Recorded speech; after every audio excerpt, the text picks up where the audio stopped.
30 Odd Minutes is sponsored in part by Digital Dowsing. Who are you powered by? For the next 30 minutes, we will explore the unexplained. From mysteries beyond our galaxy to ghostly phenomena in our own backyard, we will dive into our psychic abilities and explore everything from conspiracies to the just plain weird. Welcome to 30 Odd Minutes. If the truth is out there, we will find it. But only by sheer accident.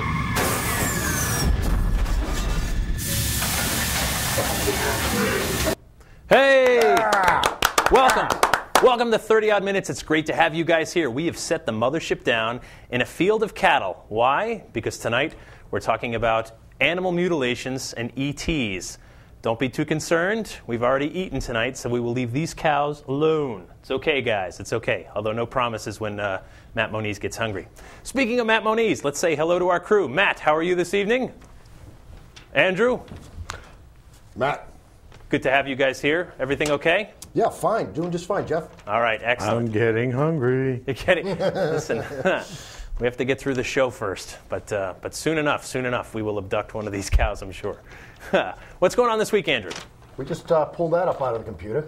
Yes. A big thank you to the Habermans for donating to 30 Odd Fund.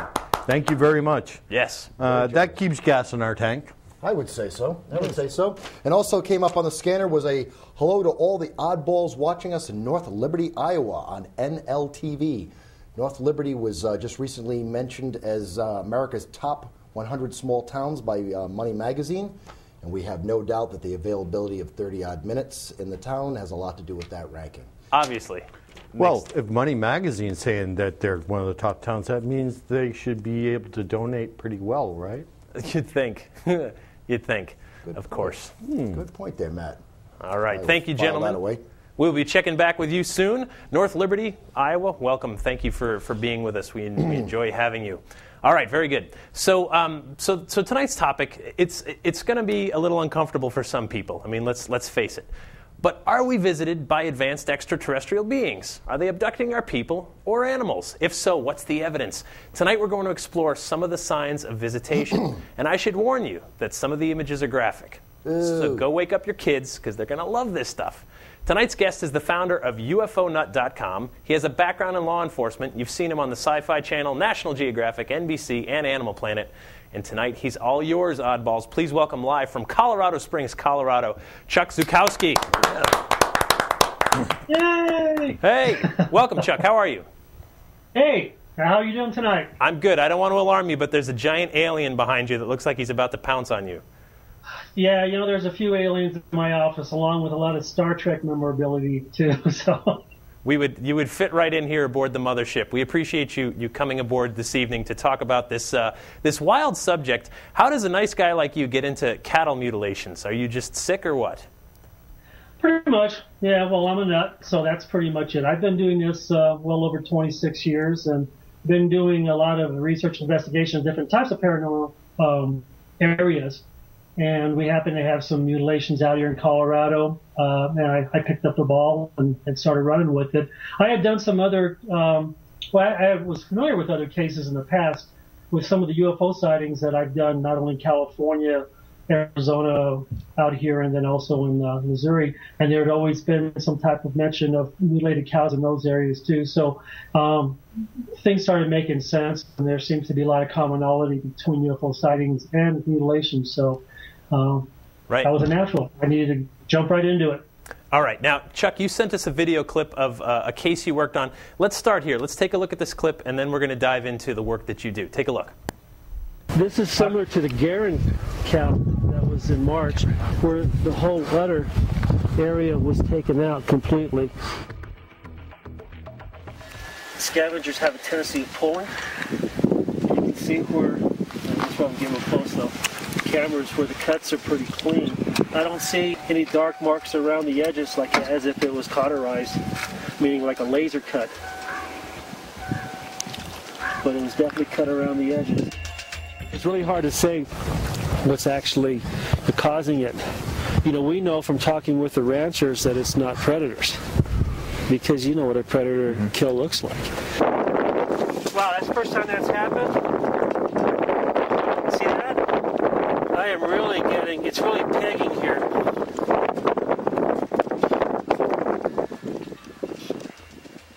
If this was ghost hunters, I'd say that there was a spirit in there. So we're getting electromagnetic field coming from this area. Is there a tag in the ear? No.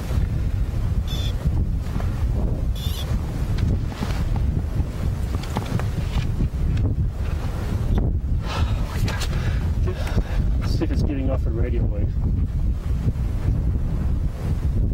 I'm not getting anything on radio, so nothing's being transmitted. Out of the 4 other cases, I've never seen this before. All right, so you're around a lot of dead cows. Chuck, tell us, what's the difference? I mean, what's the difference between an animal attack, like some kind of a aggressive animal, and one of these mutilations that stands out? How do you tell the difference? Well, the main thing is the lack of any type of evidence that a predator has actually been there. We'll see an animal laying there by itself, and there's really no evidence of a predator takedown. There's no evidence of clawing on the animal itself, or tearing or ripping or anything like that. Is number one. Number two, there's really no evidence of human intervention neither. We've seen nothing other than maybe the rancher's footprints and maybe his, tire prints from the truck when he, drove over there. We see nothing. What we see is an animal laying there, void of blood, matter of fact. Cows have gallons of blood, and yet there's no blood at all anywhere near the animal. So it's really interesting, unusual damage we see, obviously, these circular incisions, and it almost looks like it's cauterized, although I've had some lab analysis done on a few specimens that I took, and it wasn't cauterized, but they're very, very clean cut, almost like little incision cuts on these animals. Really, really interesting stuff. This whole thing started back in '67. Actually, it started way before that if you talk to Native Americans. But, when it first came public, it was in 1967 out here in Alamosa, Colorado, it was Lady, although, the media reported it as Skippy the horse. And since then, there's been, George Knapp out of Las Vegas estimated his research, it was over 10,000 cases. And what's interesting about animal mutilations is it's an actual animal cruelty. It's an animal cruelty act. In some states, including mine here in Colorado, animal cruelty can be a felony, and right. You can go to prison for this. Now, since 1967, no one's been caught, convicted of this. And this is a crime. Right. This is probably the best animal cold case in American history, if not here in the U.S., the world, because I get reports from all over the world, too. And it's really interesting. We don't have enough people that are really serious about this, that take this serious. But when you talk to the ranchers, firsthand, and, these are ranchers that have, their first, second, or third generation ranchers out here. They have a lot of experience. They can tell the difference between an animal being killed by natural causes, meaning, disease or predator damage. But when they see something like this, it really scares them. It really does. So now you sent us a bunch of photos, and I want to look at a few. Again, I'm sorry, they are graphic to our animal lovers out there, but I think we have to look as people interested in the reason behind this stuff. You have to look and notice, Eric, if we could bring a couple of these up. Let's start with some of these cases. Maybe we can get a closer one. Moving up. When you look, if an animal is attacked by another animal, they eat the meat. They devour the meat that's there, and in a lot of these cases, the meat is left intact. Like, look, I mean, for example, right here, you've got an animal where all the choice cuts are left alone, and yet there's these strange holes and stuff missing inside. What's like in this case? Is that the udder of a cow, Chuck? Yeah, the udder was completely missing. This was the Guerin case. And what's interesting about this case, every one of my cases are very, very unique and interesting all by themselves. This particular case, just the udder was removed. The cow birthed on Friday night, and the ranch hand found the animal dead on Saturday afternoon. 50 yards away from that dead animal was the surviving calf. laying there next to a half-eaten placenta. The cow eats the placenta while the calf nurses to, replenish its nourishment. So something drove a mama cow away from her calf just after giving birth and then just took the udder. And what I liked about that last picture is there was a little bit of scavenger damage in the anal area, and you can see the discoloration on the ground from the scavenger damage. You can see absolutely no discoloration at all on the ground anywhere near where this udder is missing. And of course, the milk sac would have been full. Right. Having a newborn calf. Very, very interesting. And what also we're starting to see now, I've had actually 3 cases. I've had the Crested Butte, I've had a Miller case last year, and I had the Taurus case Labor Day weekend of this year, where the animals were laying in a 20-foot or 22-foot diameter impression, almost like a crop circle, if you will. Just something came down and pressed on the ground, and the animal was laying in the middle of it. We can talk a little bit later about the soil analysis I've done on that. Right. Taking analysis from inside a circle and outside the circle, and some of the interesting things I found with that. Now, during the video, the Miller case with a gaping hole in the side of the head, I was using an EMF meter. And I've also done some ghost investigations too. But the EMF meter we use all the time in ufology. And I was picking up over 100 microteslas was the maximum of my meter. So the meter was pinging. So I was getting over 100 microteslas of EMF from this gaping hole in the side of this animal's head. Now check it out. The Earth is only 50 microteslas, so I'm getting twice the Earth's magnetic field emanating from this unusual hole in the side of his head. Right. That's never happened before. I've got some base results, 8 to 12 microteslas. I did get some higher readings on a horse mutilation case on a surviving animals that had like an electromagnetic charge in them. And if you want to talk about that, we can talk about. I didn't send you any pictures on that just because there's so much that I have. You just don't have enough time. We'd have to do this 2 or 3 times for me to understood. All what I've done. So Chuck, talk to me about is there some commonality between the parts that are missing on all of these animals? I mean, is it do they go for the brains, the udders? Is there some string that runs between them? That's a really, really good question. I've seen commonalities. I'm trying to talk faster. I apologize. No, that's fine. Within my cases, where you have missing tongues or you have the udder missing, and you'll have unusual markings or holes on the side of the head. Well, what I'm starting to realize now, some of these areas are areas where glands are. Okay. So there's a possibility that whoever or whatever is going into this area is extracting maybe bovine hemoglobin from a glandular area. This is a fairly new theory that I've been working on this year alone. So it's really interesting stuff. We don't know why. There's the absence of blood. But and then also some of my cases of the animals actually appeared to have been dropped. So I had one case, the Miller calf case, where the whole rib cage was crushed and it was dropped from a great height. And then I had a couple of other cases where the animal appeared to have been dropped, not from really too far up, but you can clearly see where the legs were broken from when it came down and landed upon its 4 legs. Right. So with the front legs, not the 4 legs. Yeah. Yeah, well, so what's or maybe all 4 legs, I don't know. Yeah, no, well, I mean, cats land on their feet, cows land wherever you drop them. But the thing that's interesting to me is that so what they're taking, like you said, glands make sense or reproduction. But so one of my thoughts is okay, when something like this happens, you start thinking you got to go obvious first, right? Some kind of cult ritual, but they're not taking the heart or there's no blood or anything like that, right? Or poacher, but to what end? If it's cult, the first thing is this has been going on, like I said, at least since the late '60s here in Colorado, and we've seen no evidence. I mean, matter of fact, I was emailed by a law enforcement individual out of Idaho. I've actually worked with law enforcement agencies last couple of years in different parts of the United States, helping them with their cases.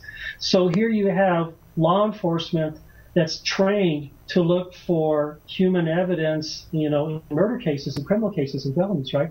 But yet they can't find any human evidence anywhere around these mutilation cases. So, you can't, if it's a cult, I would, it would have to be such an advanced cult that, you know, it would have a capability of grabbing the animal, taking it from location A, moving it over to location B, doing its incisions and removing the blood, and then putting it back in the general area of location A, all without leaving any clues. Like I said, this is the best cold case in American history. Right. Yet a lot of these networks, and I've been on a couple of shows talking about mutilation cases, and I give them as much as I can, but at the very end, their non-investigator, basically their science guy, really has no idea what the hell he's doing, you know, in the paranormal. But these networks, they just pick these people because I guess they looked good on camera or whatever. Right. But, you know, they have no clue. When I was on Chasing UFOs, I'll just say their science guy was standing in the middle of the 22-foot anomaly, ground depression, and didn't see it. And he was more interested in looking at these bones that were 4 months old. And I'm going, dude, you can't see this circle? Right. You don't understand. But, you know, so, you know, we get a lot of interesting things that come out of mutilation cases. But it's not something for everyone. You know, you have to be a little crazy to be able to do something like this. And you have to be very, very protective. For your viewers out there, if you hear about a case, first off, you have to understand that the animal could have died from natural diseases that can affect you, and you can take it home to your family. Also, we've had cases of anthrax here in Colorado, and you've got to really, really be careful when you're doing this. You know, I have a biosuit, I have a biomask in some cases, and you have to think about your health first. You have to think about your team's health when you get into this. So not everybody can do this, and then of course the stench is just ridiculous. Right. So you have to be able to, get used to that. Yeah. But then after you used to it, then you got to get right in there and you got to do the work. But I've seen dead bodies in the past, human bodies, working with law enforcement, and to be honest with you, a human body is really more rank than a cow. So. Right. Oh, fair enough. All right. Well, this is wonderfully smellerific. Our own ufologist, Matt Moniz. Matt, I know you've worked on some animal mutilation cases. What makes you think that? What do you see when you're working on something that makes you think this is beyond human that did this to these animals? What do I think that is beyond human? I think the way that certain things are done to the animals and the way that certain organs are removed without any penetrating wounds. In other words, I remember several cases where the heart was removed without any open incisions. They found basically it was tunneled through an artery and basically sucked out from within the what's known as the pericardial sac. Now, his point about talking about the various glands is very intriguing to me because, as you know, where I work in a biofarm company up in Cambridge, Mass, and this is what we deal with on a daily basis. He may be onto something with the blood, the hemoglobin, but there are other indicators that they would be looking for or be very useful, things like myoglobin, which are things that deal with heart and muscle and several other components. Now, all of those organs, and I'm very familiar with these cases. I worked with Linda for years back in the day. Linda? Yeah, Linda Moulton Howe. Okay. There's more than one Linda. But what I found extremely intriguing was that the organs used are usually repositories for certain specific elements. Now, as an analytical chemist, it's my job to find out what things are made of. I put them in my fancy little instruments and push the button and it gives me an answer back. And I know for a fact that certain organs are, like I said, repositories for specific types of, we'll call them contaminants. And you're judging a bio life form's well-being by the amount of contaminants it contains in it. Certain contaminants are what's known as bioaccumulants. In other words, they do not leave the body. And you can tell what type of exposure they've had by sampling or biopsying that particular organ. So if you're looking to see the general health or trend of an organism, some of these key organs that were taken is textbook Right. for this type of tracking, especially being where they are in Colorado, downwind from certain nuclear repositories and things like that. Right. Cool stuff. All right. And that was one of the first things that I was looking at was, have there ever been above ground testing in the area? But tracking some of these things, like I said, Idaho, Ohio, Georgia, Arkansas, and other places, it's not really fitting a pattern for any type of above ground testing. But that was the very first thing I was looking at. Yeah.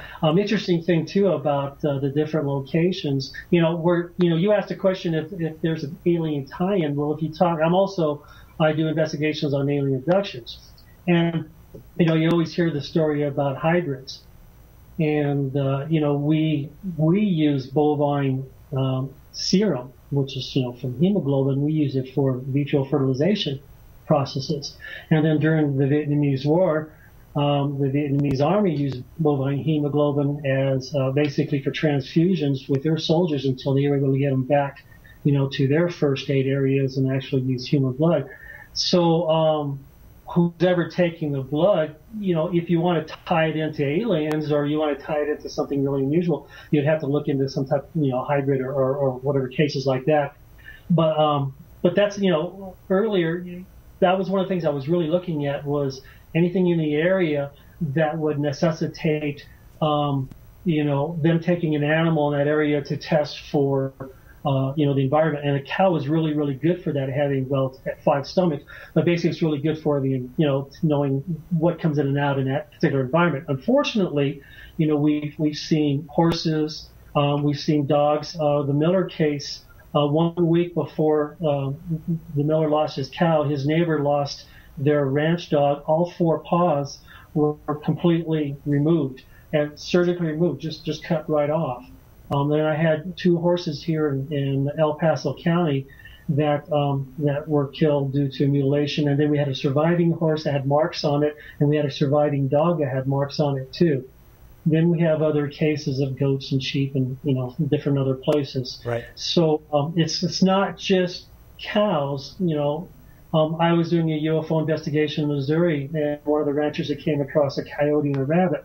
And he had a mutilation on his ranch a year before, and those particular animals that he saw while he was hunting are mutilated like the cow was on this ranch. It doesn't kind of make sense, but we're starting to see some similarities in the areas that are interested in, and then now in some of the soil contaminants. They're not really contaminants, but a couple of the cases, actually 4 cases that I had soil analysis done on it, I clearly see that the nutrients actually near the animal are different, have been altered than outside the animal. Now we're talking about some very, very high tech type of energy. Mm-hmm.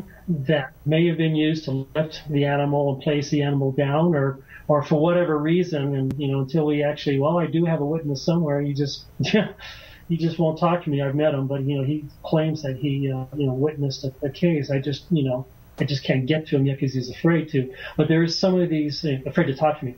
But there's some of these cases where you're looking at where we're starting to see similarities not only in the soil samples, but we're starting to see it, like you said, in the incisions also. Oh, and then we had a case where a rancher had a mutilation in Texas, and then he moved from Texas to Missouri, and he had a mutilation in Missouri. We get the same ranchers are getting hit over and over again. Rancher Sanchez, I didn't send you any pictures from him. He's been hit 5-6 times. The last time he got hit last year, his cows, now in San Luis Valley, they move their cows around to cut the grass, basically. Right. Sure. And I'll throw this in too real quick. Every one of my cases, they're free grazing cows. So none of the cases that I've seen that are mutilated cases have to do with any type of steroids or any type of anything in it to enhance the growth of the animal, Okay. For slaughter. So these are free grazers. And so his animals were in the middle of 2 other ranchers' animals in this particular area, and yet he got hit and nobody else did. And those ranchers never been hit before. And at first I thought they were following the rancher. I'm going, oh my gosh, could be associated to abduction cases, where they're actually following the ranchers. As it turns out, what I'm starting to see is they're following the ranchers' methodologies. It's how they like the rancher who raises his animals. Right. Those are the ones they're targeting. And if you go to a meat market and you buy some meat and you happen to like it there's no reason to go to another meat market. You keep going back to the same one. Right. Understood. Matt, you've got a point to make. Take it. So it may be Monsanto that's responsible? No, come on. No, but GM. no, but one of the other things I wanted to mention is that it's not just radiation. There are other contaminants from production that's depending upon if there's like power plants and other things. Not to mention other genetic. He got into where I was going to go. Animals that were being genetically altered, and it's interesting that they were targeting free range. So you're looking at free range as a control. So very, very, very, very interesting. Right. No, it really is. I had a rancher ask me, he said, how can I stop these mutilation cases? And I said, well, start injecting them with steroids and let's see if that takes care of it. So interesting that the could it be just aliens love organic meat? I mean, is that what we're looking at? Well, you did mention cults, and I did have one person come up to me in one of my lectures and said, what about an alien cult? Just as interesting, I would say. There you go. I guess sometimes it's really interesting. I talked to an eyewitness. The last case I had over here in Labor Day weekend. I talked to an eyewitness that was in that area 4 months before, and him and his buddy were chased out of that area by a very large orb. Okay. Something, obviously it knew, there was some intelligence there because it knew they were there. And they tried to get to their ATV. The ATV wouldn't start it. And so they ran down to his diesel truck that has 2 car batteries or truck batteries in it because it's diesel, and it barely started. And they had to come back the next day to pick up the ATV. And they had never finished their hunting trip. Basically, they were hunting elk. And it was the first time in years that they didn't come home with an elk. They were scared. And I finally got a chance to talk to one of the guys and interview him over the phone. He won't go back into that area. So sometimes we have these anomalies. Duran case, he saw lights just before his mutilation case. Sanchez, a month before his case, he saw lights in the sky. So, right. And then again, too, the Rush case, helicopters. And then the Rush case with the 2 horses. And then just June of this year, a military helicopter flew over the ranch where these 2 horses were mutilated. Now, this is a military helicopter with guns. Okay, so this was a gunship. It flew over that area, hovered over that area, no higher than maybe treetops, a little higher than that. Scared the hell out of her and the ranch hand there, and she immediately called me. And then I was there, I went there the next day at the same time thinking that maybe it might have came back. Right. But for some reason, they were interested. And there was no other reason why they needed to be hovering there. They hovered right over the area where the 2 horses were mutilated. So really interesting stuff. Chuck, tell real quick, we only have a few seconds left. Talk to us about the 37-degree mark, this map that you sent us. So talking about patterns, I mean, are you finding a pattern, specifically along this range? Well, what happened was I started looking at patterns in mutilation cases, and I started looking at patterns at UFO sightings, too, and craft sightings. And I started looking, now all the San Luis Valley ones are in 37-degree latitude. And then there was a mutilation case in Missouri that was 37-degree latitude. And then I started to see, then I started looking at other patterns. And I started to see that there was this paranormal highway going across the U.S. that encompasses, it's really close to, Aztec. It's right. The crash site. It's close to Dulce, the underground base. Area 51's right in the middle of it. Right. And then as it turns out, we had an earthquake. Chuck, very, very we've run out of time. I'm sorry. We got to fire up the engines of the mothership. For more information, UFOnut.com. Folks, until next time, stay odd. Yeah. Thank you.